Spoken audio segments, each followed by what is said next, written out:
Welcome back to the Mortgage Heroes Weekly Podcast. I'm Andy. I'm Brian. And this is Will.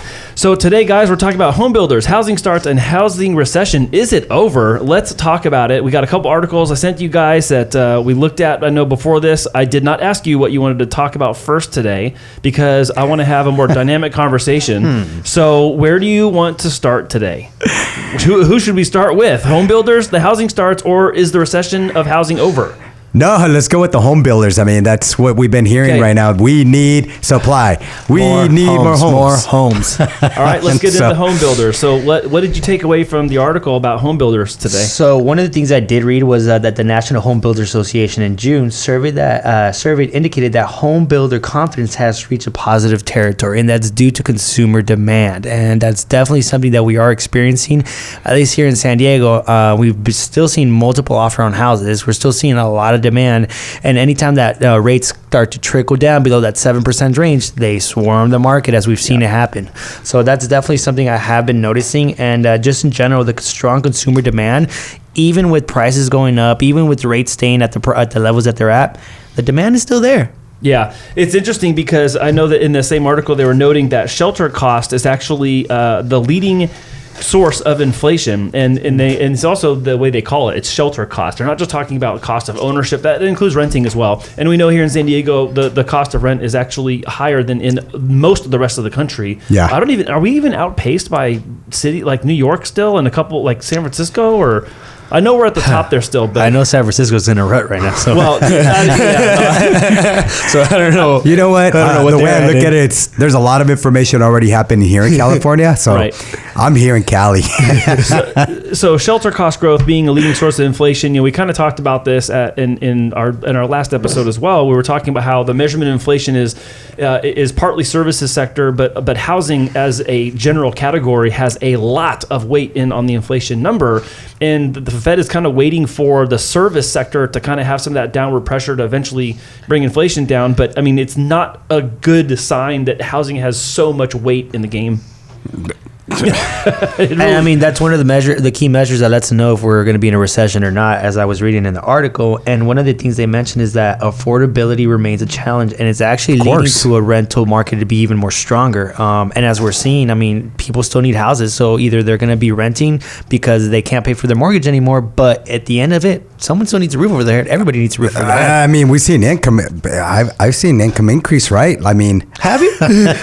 you have? I mean, like, really? Come on. If we really think about the overall average income in San Diego, that's why we have the whole AMI. You know what I mean? And so the incomes aren't going up. No, they're not. It's not like we're getting paid. Some people are actually getting laid off.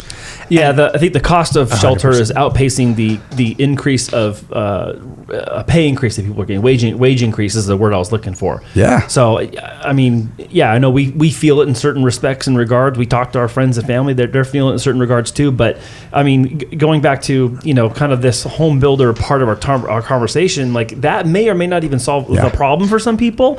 But I think in general, the idea that home builders are all smiles right now is good, but not always true in every place and every city. Yeah, that's correct. Because I think, Andy, there's a lot of also home builders that are very pessimistic, right?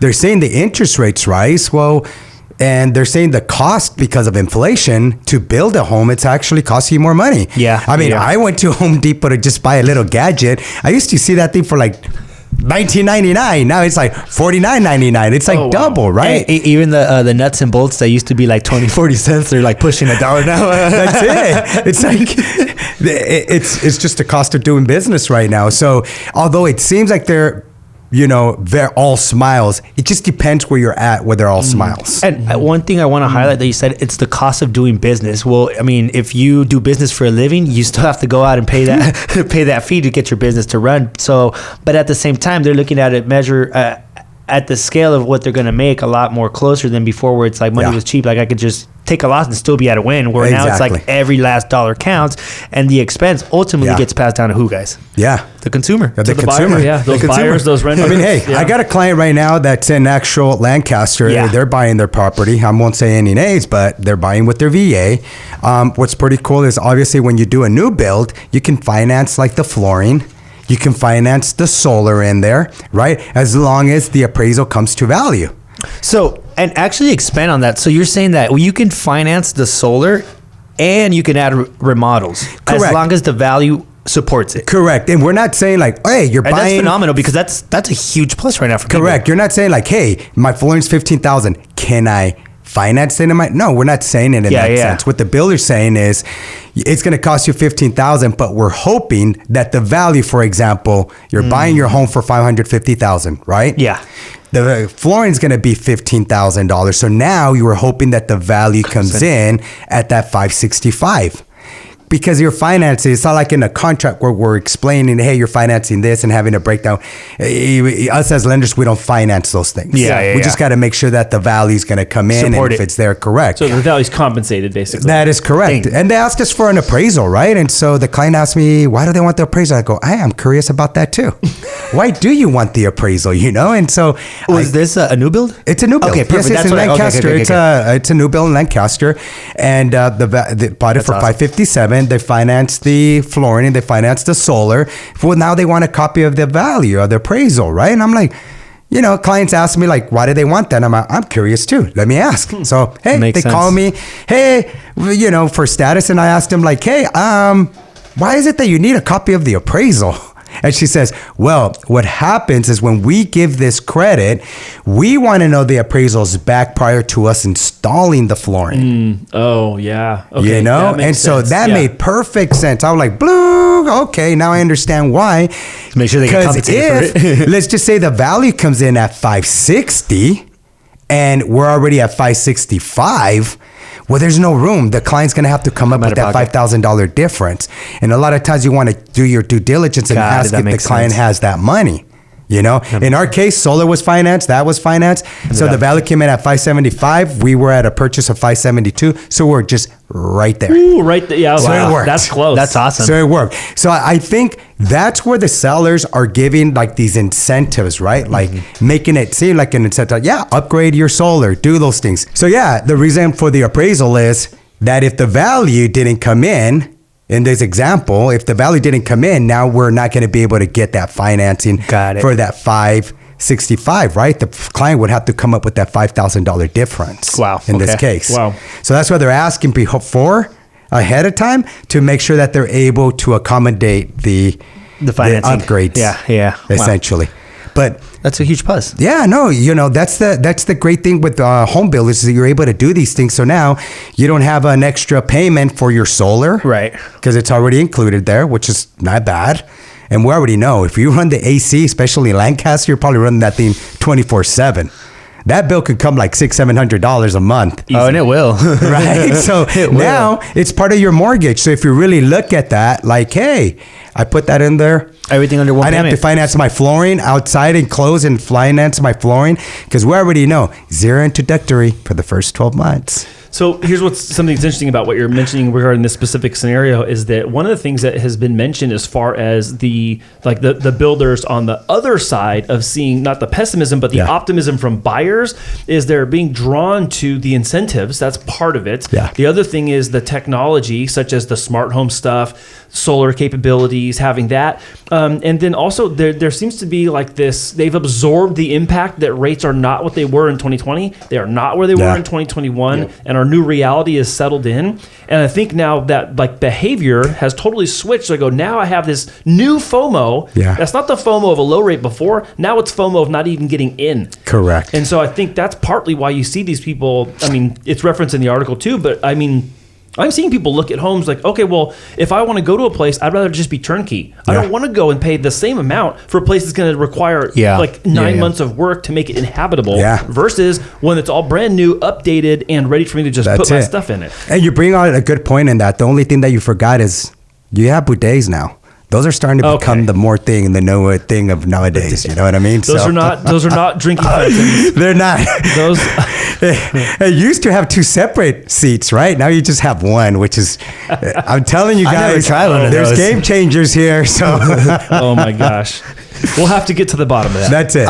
One example I did want to bring up that also is, some of the demand that we're seeing is people that need to move because of their situation in their current life. Like one of my clients right now, their daughter's getting older. They need more space. They have a dog in the house. That 2-bedroom apartment isn't doing justice anymore.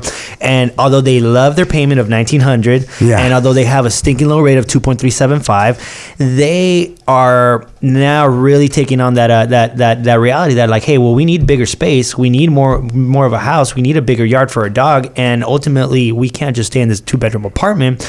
And now they're going in towards a payment that's a lot higher, given that they do have the income that supports it.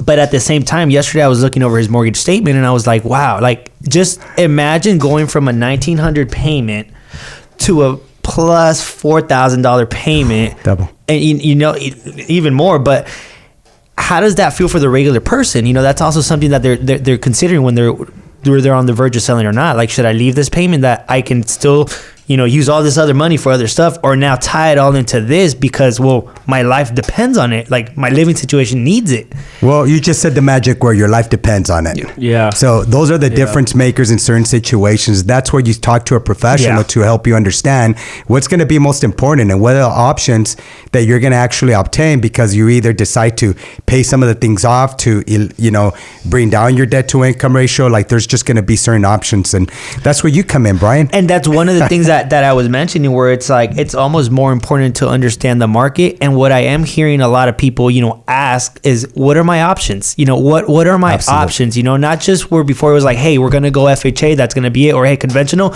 They're more like, well, is there another route? Can we go maybe the bank statement loan, or is there any other financing that you guys are able to provide for me? Right now, I feel that homeowners or prospective homeowners are looking for options. Absolutely, because it's getting harder to qualify. Exactly. Yeah, 100%. I just wrote down, like, where do people turn? Like where, like you have, if the resale market isn't there for you inventory wise, then the only place you can go is new builds. Mm-hmm. But the new builds might be at such a price in such a season where rates are high that it is going to be from $1,900 to $4,000. Yeah. But if your situation requires it, where do you turn?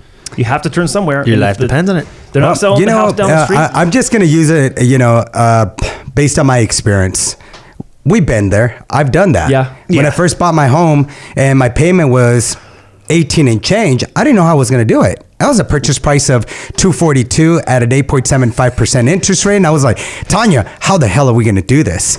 We're going to have to stick to the dollar menu at McDonald's and Jack in the Box. And guess where we'd go every Sunday for the kids? Jack in the Box. Yeah. Dollar tacos, bro. Still. Well, inflation other. But then what ended up happening is the world just revolves around you, right? It seems like, oh, okay, well, actually now I could step it up, and actually now I can go above the dollar menu and buy something else, buy a good burger now. Because you start conforming, you start getting used to that. Yeah. So it's just like anything, I think you start having the tendency of just getting used to it. And that's a great point. Yeah. Some people, I think, need to take the long view into perspective. Like, it might be tight in the beginning, but it doesn't always have to be tight for the long term. It could maybe just be the first 6 months, 12 months, 24 months even. But if you look at 24 months in the span of 10 years, maybe that's not so difficult of a path to take with that longer view ahead. Because it might seem like that is high for now, but maybe that's going to be normalized as you have side income, a second job if there's only one person earning, or you get the pay raise or a new job. So that is, I think, a conditional and temporary thing for a lot of people. I have this big old grin on my face because the new saying is marry the home, not the rate. Right. Yeah, of course, 100%. Right. I like that. It's like we all evolve and we bring new cliches, right? No, 100%. And I'm glad you brought that experience over, because a lot of people don't have that perspective. Yeah. And a lot of people look at it from just 5 years out, where rates have been low so all the time that now they see high and it's bad. But in the long perspective, I mean, it's only a cyclical thing that's happening. Of course. I went from an 1800, we refinanced lower, we sold a house, we bought into a bigger house. My payment went to 36, and then it went to 46, and then it was like $5,900. Right. And you're talking about $5,900 in 2013. Yeah. You know what I mean? Yeah. And I think it's a matter of perspective, it's a matter of purpose, and it's a matter of planning. Exactly. Now it's lower, guys, though. It is a lot lower now. It's a lot lower now. So thank you, 2020. So this begs the question, though: is the housing recession over? Would you say it's over? I mean, and again, I know nationally, is it over? That's a different question than is it over here? What do you guys think? I feel like when you say house recession, to me, the connotation I get from that word is like houses regress because there weren't any. Yeah. So like as far as recession, yeah, there's not that much houses. But if we're seeing, I mean, in the article, it stated that single family houses and multifamily houses units are under construction nearing the highest levels in the last 50 years, right? So that means that I feel right now we're still below. But in due time, there is going to be a flood of houses in inventory. Still won't be able to, compensate for the demand that's there. But it will relieve a little bit. It will help out a little bit. But in the long run, I still think there's an uphill battle with inventory. No, absolutely. Do you guys remember the term V-shape recovery from a couple years ago? Yeah, I do. V-shape recovery. So it has nothing to do with housing specifically, but I remember it being talked about. I thought it was about my back. The economy in general. And I'm like, I think that actually housing is actually most representative of a V-shaped recovery because it had a little tiny dip, but it's come back with a vengeance super quickly because of the things we're talking about. Yeah. Inventory wasn't there, so prices for the most part kept their value with the dips here and there. But the resurgence of buyer demand is that V shape. It's like it's back, and again, we've told this story a couple times now. You have buyers beating out 4 other people. You got buyers beating out 29 other people. We're sometimes getting beat out by something else, but then we're winning the next one. It's like it is happening, and it's funny because in the beginning, the V-shaped recovery was being used as a term to kind of give people hope about the economy coming back, with a vengeance and kind of whipping back fast, which didn't happen the same way we thought. But in real estate, it is turning out to be true. Yeah, no, absolutely. It's just even when I work out, you know what I mean? I'm trying to get that V shape. It's all about work. Yeah. It's a contact sport. You got to do the chin ups and the pull ups and all that to get that. Right? Just like here, if you really want to get into something, it's a contact sport. You just can't say, oh, I'm going to put one offer and expect that that's going to be it. There's going to be... You got to be open-minded. Yeah. And you really, when you go to the property, just because you're getting beat out, other offers, etc., it doesn't make you have to feel like this, I have to go in there because I'm going to lose out, but I don't feel it. No. I don't think so. No, I mean, contact sport. Go look at more properties. Let's see where your gut tells you, okay, this is it.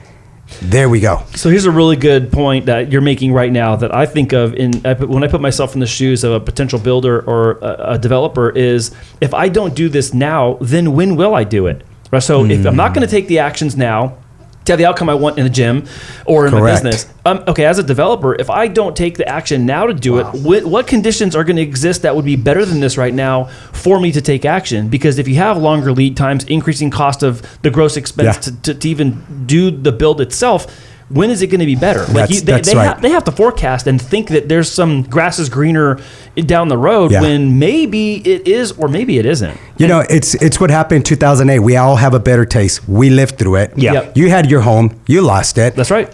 I also lost my home and several others. So getting into the rhythm of things and feeling that confidence again, I mean, it's like do I want to go through that again? Do I want to go through that experience? Yep. But knowing what we know now, how many homes would you have bought in 2014, 15, 16? Based on what you tell me, the only regret I have that was in 3rd grade, I didn't buy enough real estate. 3rd grade. Okay. We're going there, huh, Brian? Just to let you guys know how young I am. But you know what I mean? It's like that hindsight, right? Yeah. But know what we know now. And we were saying in 2014, 15, the market's at its peak. Yeah. It's at its peak. The payments are higher. Can you believe your mortgage payments $3,500 every year? I feel it was a peak. But you see what I'm saying? It's like that's what's going to happen. It's simple economics, supply and demand. Yeah. If you look at San Diego, where else are we going to build? We're right now. If you drive down Heritage or what is that, East Palomar, Olympic. Yeah, there you go. Parkway, I'm all over the place. Yeah. To the left of it, when you're going down to the 805 to the left, it used to be a lamb field. Yeah. Right. Yeah. So they're building on that thing. If you look right now, it's all graded, just like they would grade lamb field. They put all your trash right there and they grade it. You know what I mean? That's right. That's what they're doing right now. Yep. Why are we building right there? Because there's a necessity. Because we have to and there's demand. It's that simple. Yeah, we need the supply and the demand is there. Yep. I'm glad that some people have FOMO, and you should have it because this is investing in your future. This is an investment that you're going to make if you're making it long term. I'm telling you, like the stock market, it's not timing in the market, it's time in the market. Yes, it is. 100%. You know, Yes, real it estate is. too. It's not timing in the market, it's time in the market. If you're looking for longevity in something like this, then guess what? You're going to have the true experience that I have by owning properties. Yeah. Yep. You know? Nope, that's a great Unfortunately, point. I'm just going to pass it on to my kids. Oh, how many? You know what? I'm going to scratch that. They're going to have to earn something here. Yeah, no, go ahead. No, and I just like anything. I mean, Will, you couldn't have said it any better. I feel like everything goes with planning, preparing, and if you have that long-term like vision that you're saying, I mean, ultimately at the end of the day, it's going to be better. Will there be days that things go down and, you know, it looks like, oh my God, it's all coming down? Yeah, there will be, but that's part of the cycle. And if you have the long-term vision that I'm doing this for the purpose of building generational wealth so that my kids could take over it and their kids could take over it and pass it on for so on and so on, then it doesn't matter if the market's up or down, or down. If you know you're going to be, you know, looking to invest in this for the rest of your life. Yeah. And if real estate isn't for you, find something that is, you know, maybe invest through a friend, invest through someone that that understands real estate. Maybe real estate isn't for you and you want to be hands off. There's people out there. Reach out to your professionals, reach out to your sphere of influence and say, hey, how can I get involved without really being involved? You know, there's so many information out there, so many tools. There's two ways to be involved in real estate: actively, passively. Pick one. Bam. Or pick both. Yeah. And if you don't own a home and you're making a ton of money, guess what you're missing out on? The best tax advantage. And then one thing that you brought up that a teacher that's a client of yours that also invests in real estate, I thought was the most amazing thing ever, that he's still a teacher, he still does contracting job, and he's steadily investing in real estate. Like that for me was just like, yo, anyone could do it if they really set themselves up, put the right plan in place, and then have the right team to guide them. That's right. I think that was, oh my God. Teacher, full contractor, like you would think investor. like, oh, like teachers think like, oh no, I can't, like you can. Right. There's a way. Sí se puede. Sí se puede. Yeah, you don't only have to do one thing. So what are some of the things that people can prepare better, right? So one of the things is, obviously we all like Chat GPT, we all like all that. The thing is, what they're saying is, do your research. Yeah, 100%. You know, talk to a professional. Yep. Right? Get pre-approved so you can actually react quickly. So if an opportunity presents itself, you're ready. You already know. You're already not in the clouds where, do I think I'm going to afford it? Now you know exactly what you could afford. 100%. Yep. Yeah. You know what I mean? So we just got to do the little things like that. Talk to your financial advisor. Is this something that potentially you're going to need in order to have the best generational wealth strategy to put you in a retirement, you know, position. There you go. Easy word. There we go. Boom. We got it. But it's just little things like that, guys. Once we get there and we put all these things and we put planning into it, that's when the things just fall in place. Your building blocks just build in place much easier. On those things. It's acting on those things that really ultimately makes a difference. That's it. It's a contact sport, guys. Everything's about contact. Leverage your relationships. 100%. That's what I started learning how to do is, you know, my older days is leverage the relationships. They were there and I was scared to ask, like, hey, Brian, do you know this? Or Brian, Andy, you know, it's like, no, just ask. Yeah. Just 100%. ask. Wow, that was a good one. That was good, guys. Thank you. Yes. We had a lot of input and insight today. I'm hoping that if you're watching this or you're listening to this, you have some feedback. Maybe you have some questions for William or Brian. Especially if you're looking to buy real estate here in the next couple months or even in the next couple of years. Start asking those questions now. Take action. Ask the things you want to have answers to and can put yourself on a path towards success. That's even if you're 2 years out, start now, because if you start in 2 years, you're going to be 4 years back. That's right. Oh, that's right. Boom. Nothing to drop. Thank you guys again for another great show. Thank you so much for watching the Mortgage Heroes podcast. Remember to follow the show, subscribe to us on YouTube. Also follow the show on Apple Podcasts, Google Podcasts, or wherever you listen to podcasts. Yep. We'll see you on the next one. Bye, guys. See you later.